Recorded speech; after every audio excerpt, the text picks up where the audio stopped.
Well, there are certainly a lot of changes coming to the industry. And another change that we've been seeing in recent years is really this blurring of the lines in gambling. We're starting to see companies like ESPN and Fox take a really active role in sports wagering.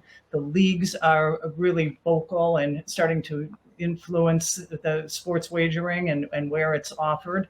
Is this blurring of the lines, is that good or bad for gambling? And where does the underage sports fan fit into all of this? Mark. Yeah, listen, I think I'm going to speak for the whole industry on this one. In terms of, blurring the line between, how we market to, under 21 fans and so on and so forth, we as an industry have to be incredibly proactive around this. Okay. And it lends itself to the old adage of those who, forget about history are doomed to repeat it.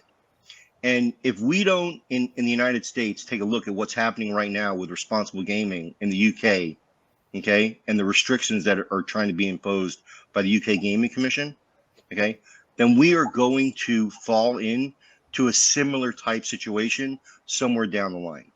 And unfortunately for US gaming, two of the larger companies in this space have already committed violations back in 2014, 2015 in the DFS space, where they were fined by attorney generals in several states. And it wasn't so much about underage gaming at that point as it was about advertising. And I think if we look at historically at other industries, whether it's tobacco, whether it's alcohol, whether it's anything that was deemed harmful to an underage audience, we need to take those learnings and we need to apply them to our industry to protect our core business, okay, which is the gamification of casino products and sports products, okay? And all of those things are, very popular with a younger audience.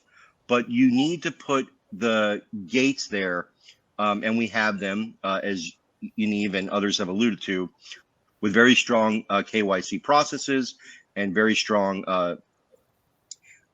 gates around limits and so on and so forth.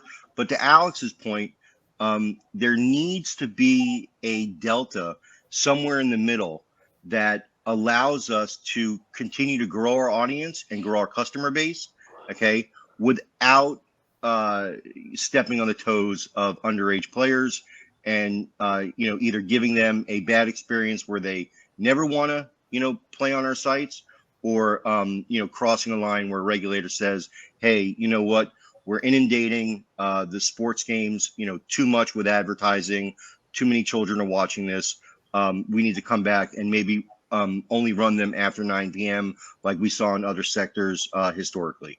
So I think that it's on us as leaders in this industry to make sure that we don't cross that line. And when we see that happening with some of our competitors, just pick up the phone and say, hey, listen, this is bad for business across the board.